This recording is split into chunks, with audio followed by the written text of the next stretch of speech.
Welcome to another episode of the Nourishing Africa podcast. As usual, we bring you useful, relevant, practical business insights that you can apply directly to your agri-food business. On this episode today, we have Dr. Dan Asare-Kyei, the CEO of Esoko in Ghana. Esoko is a virtual startup accelerator that facilitates small business growth in sub-Saharan Africa. He is going to tell us more about his business as we go on into the podcast. For today, he is going to be discussing the topic, optimizing technology for post-harvest management. Hi, Dr. Dan. Welcome to this podcast. Thank you very much for having me. All right. So please go ahead to introduce yourself and tell us a bit about Esoko. Right. Thank you. So I'm very, very excited to be part of this conversation. And my name is Daniel Asare-Kyei. I always want to begin introducing myself as a proud father of three wonderful sons. I'm a technology entrepreneur, a farmer, and chief executive officer of Esoko. I have been working in the African agricultural technology space for the past 17 years. I've been an ardent promoter of African technological drive, especially using ICT to drive digital and financial inclusion among African rural people. I am passionate about using technology to solve real-life problems affecting people in rural Africa, and particularly interested to help bridge the gap between technological innovations and the smallholder farmer in Africa. My background is in geoinformation science, that is remote sensing, GIS, and then agricultural economics. Now, a bit on Esoko. So Esoko has been a pioneer in African agricultural technology landscape. We have been helping enterprises to manage rural communities since 2008. Traditionally focused on content services to farmers, our platform now provides a much more powerful data collection and digitization tools, content messaging, and payment gateways to rural folks across Africa. You've been working in 20 countries across Africa, reaching more than 1.2 million farmers with innovative information service offering, and at the same time, providing digital footprint to more than 5 million rural people through various social protection programs. So this is a bit about Esoko. Like I said, you were set up in Ghana, and then you've operating from Ghana for the past 12 years. You've been working across the agricultural value chain, providing technological solutions to many enterprises that want to engage and work with rural communities across Africa. So thank you very much once again for having me on this program. I'm very excited to be here. Thank you so much, Dr. Dan. It is really exciting to learn about all the wonderful tools leveraging technology that you have deployed at Esoko. So I imagine we're going to be learning more of that as we go along in the discussion. For now, I would like to ask, what mechanisms has Esoko put in place towards improving the post-harvest management for the farmers you work with? What technologies in particular have you leveraged to do this?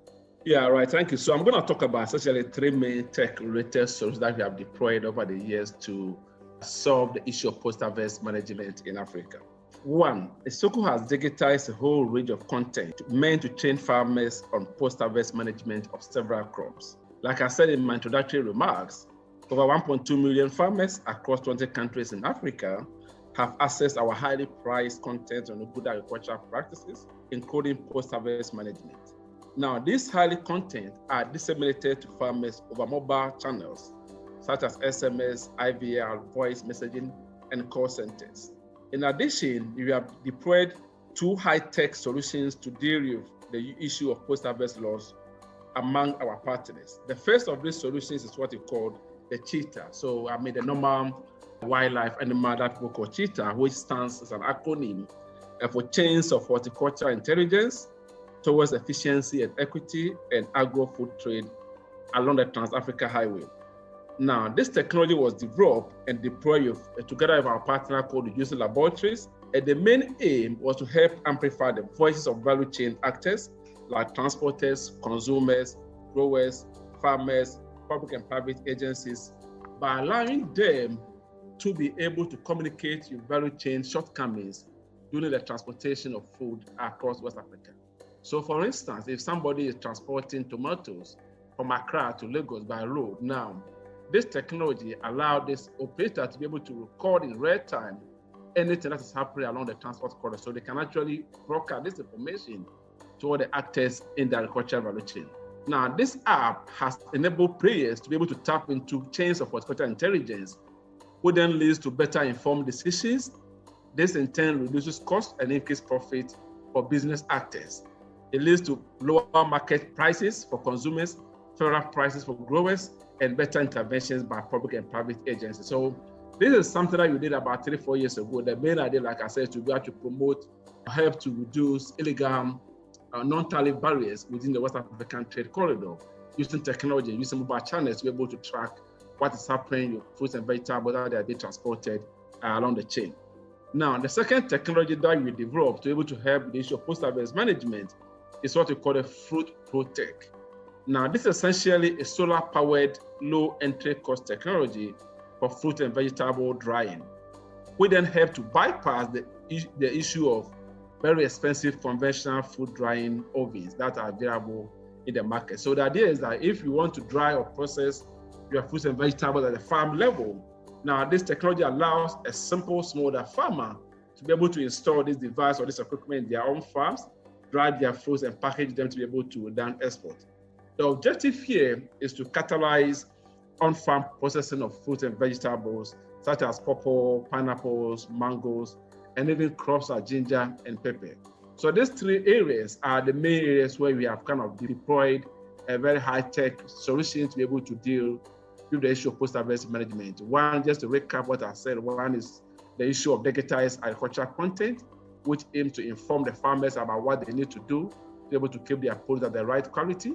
The second one is our Cheetah platform that allows value chain actors to be able to record and track post-harvest issues as they are transporting this produce between various countries in West Africa. And the third one is really a simple, low-cost fruit processing equipment that allows smallholder farmers to be able to process and dry their own fruits and vegetables. So these are just examples of what you have done over the years in trying to help to contribute to very effective post-harvest management issues in Africa. Thank you so much, Dr. Dan. These are really commendable efforts that you put into ensuring that farmers are able to deal with any post-harvest activities. But then, I imagine that with all these technologies and mechanisms that you put into place, there will certainly be a problem of adoption by the farmers who you work with, especially given that many of our farming activities occur in the rural areas, the literacy level of our farmers, and all sort of challenges can come up along the way. So my question really is around these challenges and what Esoko has done to surmount the ones. Right, thank you. So there are a number of challenges that affect post-harvest management, even the deployment and adoption of this innovation that I talk about. The major challenges really has to do with the lack of absence of post-harvest infrastructure, such as warehouses, cold storage facilities, inadequate on-farm storage facilities, inaccessible farming communities, poor road network, including near absence of rail transportation in many African countries. Now, these are something I call the hardware post-harvest management in Africa. I think for us at Esoko, what we have done to surmount some of the challenges is our deep understanding of the fact that agriculture doesn't necessarily end with production. If you look at what people actually do in most countries in Africa, people think that agriculture actually has to do with production, actually increasing biological productivity. But then we believe that beyond on-farm productivity increases, we need to be able to invest in post-harvest infrastructure, especially building post-harvest terminals in major farming districts, and complementing them actually with setting up of what are called commodity aggregation centers. Facilities for weighing, sorting, grading, all meant to promote standardization. Now, if you look at several countries in Africa like Ghana, Ethiopia, and even Nigeria, there's an emergence of what they call commodity exchange that have come up to be able to help deal with the issue of post-harvest management. But then these commodity exchanges need to be complemented, of course, with adequate post-harvest terminals that are sited in many major farming beds in many countries to help even optimize the operation of these commodity exchanges. Now, when you look at the software-related issues, I said about two main, which is the hardware, which is infrastructure, post-harvest terminals, warehousing. But then when it comes to the software side, which things have to do with standards, regulations, and so on and so forth, we think that there have to be deliberate effort to be able to help enforce existing rules as well as developing marketing system. lack of structured marketing systems actually really do contribute a lot to post-harvest losses in many African countries. I mean, if you go to our markets, I mean, in Ghana or Nigeria or elsewhere in Africa, you see that a typical African market, they have tomatoes or whatever being on the floor and then they are being sold for to consumers. Now, these are issues, I mean, the way they're handled, the way they are packaged, the trust and sent to the markets, all need much room to be desired. And so we believe that these systems need to change. This way of selling commodities and fruits and vegetables in our markets needs to change. We believe that people need to be trained on how to adequately and properly handle these fruits and vegetables that are being sold in several markets in Africa. For example, in Ghana, the concept of state-led commodity aggregation marketing, in the case of cocoa, for instance, has been one of Africa's success stories when it comes to increasing or improving post-harvest management issues. We've seen that this can be replicated to several other commodities like cashew, maize, oil palm, soybean, and so on and so forth. So these two broad areas, I think for me, are very, very important in helping deal with the issue of post-harvest management. Hardware issues having to do with infrastructure, and then software having to do with regulation, standards, and so on and so forth. Thank you so much, Dr. Dan. Those are really, really critical insights. And, we have agri-food entrepreneurs such as yourself and across the continent who will be listening to this podcast. And I am sure, because given the popularity or the rise of post-harvest management technologies, I mean, it's not really a common practice among our agri-food entrepreneurs across the continent.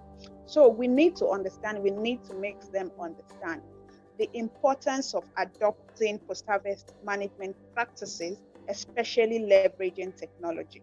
So can you help us with a few points as to what the practical benefits are that agri-food entrepreneurs from farm to fork, be it the farmers, the processors, the aggregators, can gain from leveraging technology to handle their post-harvest activities, especially as related to profitability and increasing their productivity? Right. So, I mean, in this day and age, we can't do anything without technology. I mean, technology has now become part and parcel of everything that we do as human beings. And so, leveraging post-harvest technology has several other benefits that help to leapfrog many of the challenges that are associated with traditional methods of post-harvest management. For instance, when you run our Cheetah pilot program to track in real time the decay of perishable during transportation, the technology allowed all value chain actors to be informed on all conditions that affect post-harvest issues and impede trade. Now, this real-time information generated and disseminated through mobile channels actually help to promote transparency and accountability, especially among actors whose legal or illegal activities actually have a several effect on post-harvest laws. Again, technologies that allow smallholder farmers to be able to track the quality of the produce are crucially important for helping farmers to quickly take action to help prevent further losses in product quality. So if a farmer can adequately be informed in real time alone, at this point in time, you are losing 10% of the quality of your tomatoes. Now, this farmer can quickly and immediately take steps to ensure that further losses are prevented. Now, these technologies actually allow rapid scaling of post-harvest operations that can hardly be achieved with traditional methods of managing post-harvest quality. So, like I said earlier, you can't really do anything these days without technology. And so, one of Africa's major issues has been our adoption of technology. Now, you don't have any other option than looking at what technologies are actually available that you can actually tap into and help us to scale up and live for some of the challenges that are associated with traditional post-harvest issues. All right. Thank you so much, Dr. Dan. I totally agree that it is important to tap into the available technologies to scale up. And of course, technology is one surefire way to leapfrog. And it is high time our agri-food entrepreneurs across the continent apply this to post-harvest management as well. And it is really interesting that in the developed world, it actually occurs in the households, at the consumption level of agricultural products. But for us here, it is around between harvest down to the consumer. So it is really important we manage this activity such that we are able to minimize the losses and increase profitability and productivity. You've mentioned all the benefits, and that's really important. But I am sure that the agri-food entrepreneurs would ask. All these technologies would be deployed with some sort of power, infrastructure, such as, feeder roads and all sorts of infrastructure that will typically not be available in many areas across the continent. So how can these post-harvest technologies be scaled and made accessible to smallholder farmers and small-scale processors at minimal cost? Yeah, right. I think first of all, we need to develop the use of micro mobile dryers for several fruit and vegetables in Africa. And so farmer can easily adopt one of these machines, mount it on the tractor, and then just drive it to the farm and begin to use it to process their fruits and vegetables, whatever they're interested in. So this is a thing that I think we really need to pay attention to. You should really be moving away from very big commercially oriented post-harvest quick technologies into moving to small micro-scale processing machines that can be used at the farm level. And remember, at the farm level also, like you rightly said, there's no electricity there, there's no infrastructure. And so these innovations that are out there should actually be targeting areas where farmer can even solar powered or even powered by LPG gas, liquefied petroleum gas. These are things that for me are very, very important. I really want some other farmers to be able to adopt and increase the scale of these innovations at the farm level. You cannot have a system where you have $1 million equipment and then the farmers can obviously not afford them. And so once you have this small scale design purposes for smallholder farmer use, these farmers can be brought together through a cooperative structure. And then whatever that they process at the farm level can then be mopped up by an aggregator who then can then be sold to other buyers around the value chain. So even by so doing, we are also now in the process creating additional jobs around the value chain. So for instance, if you have 1,000 smallholder farmers, each of them having their own small scale dryer that's able to dry up to 500 kilograms of ginger or pepper or any other crop. Now somebody can set up a business along the chain to now aggregate all the processed fruits and vegetables from these 1,000 farmers. And now that becomes a very good avenue for job creation, for employment, and for all sorts of other benefits that may be accrued to the general community. And so I believe that that's the way to go. Agri-entrepreneurs need to look at these areas and then begin to look at what areas, what innovations that we can actually introduce that are micro in nature, that are small in nature, that are affordable by smaller farmers, so that you can actually have a much higher adoption rate among many smaller farmers across Africa. Fantastic. Thank you so much, Dr. Dan. I really like what you said about, the cooperatives, where farmers can form cooperatives and then leverage the power of the cooperative to access so many things. It really brings me to the question of the available channels and opportunities that agri-food entrepreneurs, be it farmers, be it the small-scale processors, can leverage. What are these opportunities? What are these channels that they can tap into to leverage the available post-harvest management technologies for their businesses? And as a further note to that, what sort of tools and resources do they need to leverage these opportunities? Yeah, right. So increasingly, there are several technologies that are available. They are becoming available for managing post-harvest losses. Most of them are actually still remain expensive and beyond the reach of many farmers, as I said. For agri-food entrepreneurs who are listening, there really no easy route to doing this. But then, from my experience, I think a careful analysis of the value chain and understanding what technologies exist in each value chain is an important first step. The upside is that there are thousands of young technicians who are thirsty of doing new things, and these good resources can actually be harnessed, trained, and supported to adapt and localize existing technologies for local use. These young people can be trained into what are called locally trained artisanal network that are working at technology parks or technology hubs, innovating solutions for managing post-harvest decay. Now, it's very, very important that, even to create jobs among the young people, we need to begin to look at how do you even do reverse engineering, for instance. So how do you take an existing very expensive technology, reverse engineer it and make it much more smaller so that farmers everywhere can actually adopt and use it. These are things that I think are very, very important for us to be able to look at going into what tools and channels that we use. If you look at in terms of resources, there are several technology parks that are available in several countries. Like in Ghana, there are several technology parks that the government has set up, which are meant to actually support this kind of innovation to be developed organically from the ground. And so there are so many things already available now. What you need to do is to look at the particular value chain and look at what is out there that I can actually be customized and well adapted to be used in Africa. And that is where I think the focus and attention should be directed towards. Thank you so much. So following up on that, I would say as an entrepreneur, I have put everything in place. I have created wonderful technology that works for, say, 5 value chain. And I want to work with smallholder farmers who would be my customers, for example, to get them to dry their produce, for example, again, using my technology. So I need to work with a couple of people to get the word out there. So how do I create broad-based awareness, get other stakeholders, my target audience, my customers to adopt this technology? Because I am sure you are aware that post-harvest management technologies are not really popular amongst our agricultural stakeholders. So how would I go from the point of I have an idea, I have a product, and then I need people to use this product? Yeah, I mean, you're absolutely right. I mean, post-harvest technology is not really on the top of anybody's agenda when people are talking about agricultural development. And so it really kind of creates a big hurdle for entrepreneurs in that sector to be able to create awareness and let people know what they're doing. In addition, post-harvest management entrepreneurs must develop innovative business models that allows farmers to own their own equipment, either on hire purchase model or even using a simple group credit schemes.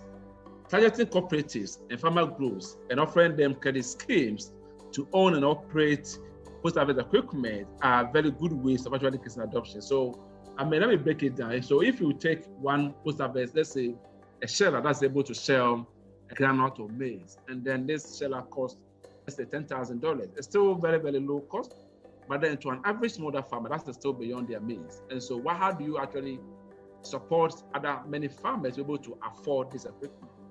What we can do is actually go into what we call a credit structuring system, where as many as like 10, 20 farmers can come together, buy this equipment, and then they can even pay for this equipment in kind. So you don't necessarily ask the farmers to pay you cash, but then you ask them, okay, when you harvest your 10 bags of groundnut, at least 2 bags should go into servicing the cost of this particular equipment.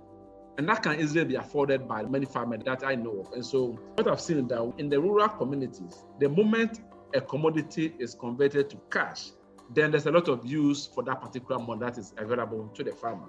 But then at the same time, when that value is held in the product, let's say it's held in 100 kilos of maize or rice or soybean, now farmers find it much more easily to be able to dispense of that particular commodity and use it to pay for services. And so this is a practical example that I think the entrepreneurs can actually adopt in trying to help people be able to acquire and have access to the equipment that they're developing. So provide the equipment, make it available, develop an in-kind payment schemes that allow these farmers to be able to own and operate and pay for these devices. And that, for me, is a very good way of increasing adoption among smallholder farmers in many countries in Africa. Thank you very much. This has been a wonderful session with you. I have gained a lot of insight, and I am sure that our listeners have done the same.